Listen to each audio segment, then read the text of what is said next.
नमस्कार, मैं सचिन दुबे। आप सभी दर्शकों का इंडियन सिटीज़न टीवी में स्वागत है। इन दिनों सोशल मीडिया पर फेक अकाउंट बनाकर लोगों को परेशान करने का काम और लोगों के साथ ठगी करने का काम बहुत ज़ोरों शोरों से चल रहा है। लेकिन ये आम जनता तक तो सीमित था। लेकिन आज ये बात मीरा भाईंदर की जो आमदार हैं गीता जैन, उनका भी किसी ने फेक अकाउंट बना दिया सोशल मीडिया पर और लोगों से पैसों की डिमांड की जा रही है उस फेक अकाउंट के जरिए। इस विषय पर आमदार गीता जैन का क्या कहना है, आइए जानते हैं। देखिए, मैंने पुलिस में दोनों समय तकरार दी है। लास्ट टाइम तो किसने ये किया उसकी पहचान करके उस पर पुलिस ने चाहिए वैसी कोई कार्रवाई की नहीं। 1 घंटे के लिए उनको पुलिस स्टेशन में बुलाया, उसी समय जमानत हो गई। इससे क्या है, हिम्मत बढ़ती है ऐसे वापस क्राइम करने की। लास्ट टाइम तो वॉइस ओवर ही था और लोगों को गुमराह कर रहे थे। अब की बार तो पैसे भी मांगे जा रहे हैं और हिम्मत बढ़ती जा रही है ऐसे साइबर क्राइम के लिए। तो मैंने दादी जी को भी मेरा मेल भेजा है, नवगढ़ पुलिस स्टेशन में कंप्लेंट भी दी है।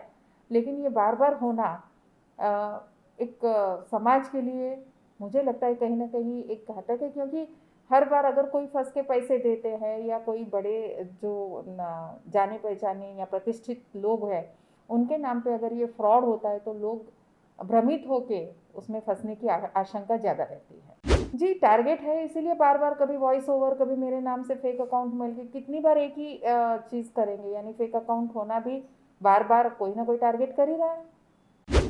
मैं वही बोल रही हूँ, मैंने दाते जी से भी यही सवाल किया, रंजू झा करके। अच्छा, आइडेंटिफाई भी मैंने ही करके दिया उनको कि ये एक बीजेपी की कार्यकर्ता है जिसने ये वॉइस ओवर दिया है।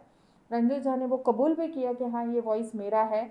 उसके बावजूद उस पर कोई ऐसी एक्शन नहीं ली ताकि दूसरों को उसका सबक मिल सके। तो अगर इसी तरह से चला तो हमारा ये सिलसिला कभी भी नहीं रुकेगा। देखिए, अंदरूनी लड़ाई मुझे लगता है कि हर एक पक्ष में होती है और हमारे यहाँ लोग समझदार हैं।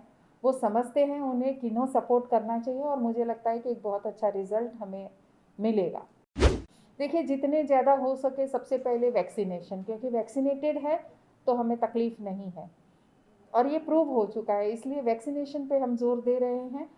कुछ कारणवश अब वापस वैक्सीन आने में अनियमितता हो गई है जिसकी वजह से काफ़ी लोग वैक्सीन नहीं वैसे रेगुलर हो पा रहे हैं। लेकिन मैं फिर सभी से अपील करूंगी कि वैक्सीनेशन ज़रूर करवाएं। यहाँ हमने डॉक्टरों की ट्रेनिंग, क्योंकि ये कहा जाता है कि तीसरी लहर शायद बच्चों को ज़्यादा अफेक्ट करे। हमने पेडियाट्रिक वार्ड बनाया है।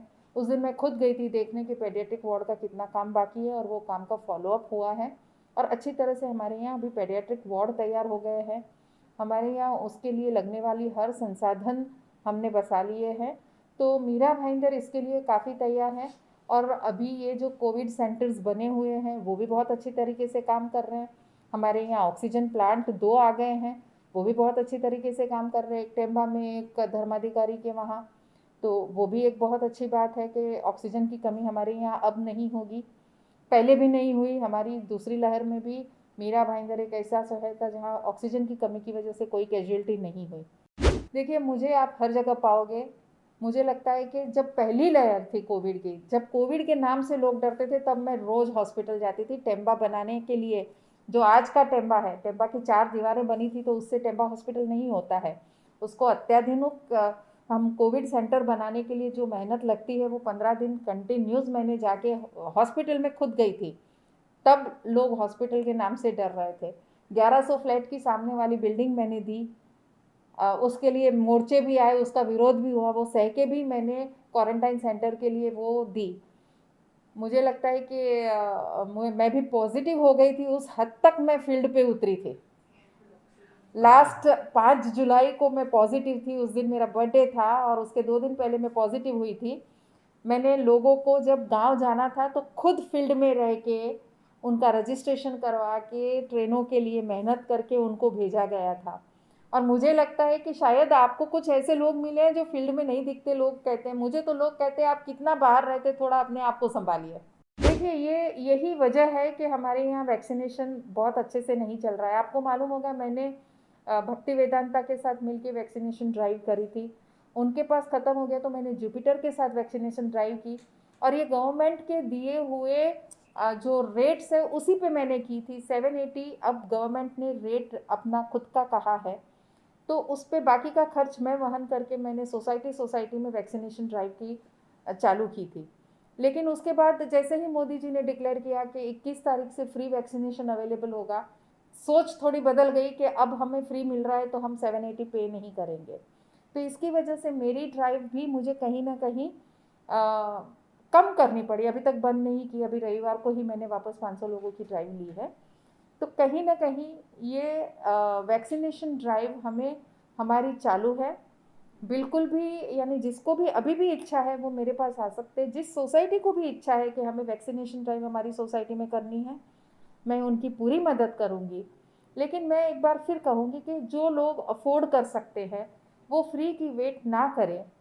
अफोर्ड कर सकते हैं तो आप एक बार का 780 में वैक्सीनेशन ले ले, ये मेरी राय ज़रूर है। क्योंकि तीसरी लहर आई और अगर कहीं ना कहीं भगवान न करे हमें संक्रमित कर गई तो उस 780 के बदले हमें कितना खर्चा करना पड़ेगा, ये मेंटालिटी भी लोगों की होनी चाहिए। इसलिए मैं अपील करूंगी कि जो अफोर्ड कर सकते हैं वो प्लीज़ अपनी सोसाइटी ड्राइव या कहीं भी प्राइवेट में जाके ज़रूर ले लें और अपने आप को सुरक्षित रखें।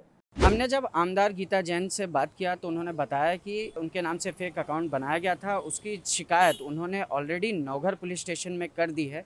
और साथ ही हमने उनसे एक सवाल और पूछा था कि मीरा भाईंदर में कोविड से रिलेटेड किस तरह से तैयारियां हैं। उन्होंने बताया है कि मीरा भाईंदर में बेड्स की और ऑक्सीजन की कमी नहीं होने देंगे। और साथ ही उन्होंने लोगों से अपील की है कि जो लोग कैपेबल हैं, जो लोग 780 रुपये दे सकते हैं, वो लोग मुफ्त की वैक्सीनेशन का इंतज़ार ना करें और जल्द से जल्द वैक्सीन लगवा लें। इंडियन सिटीज़न टीवी के लिए अजय यादव के साथ सचिन दुबे।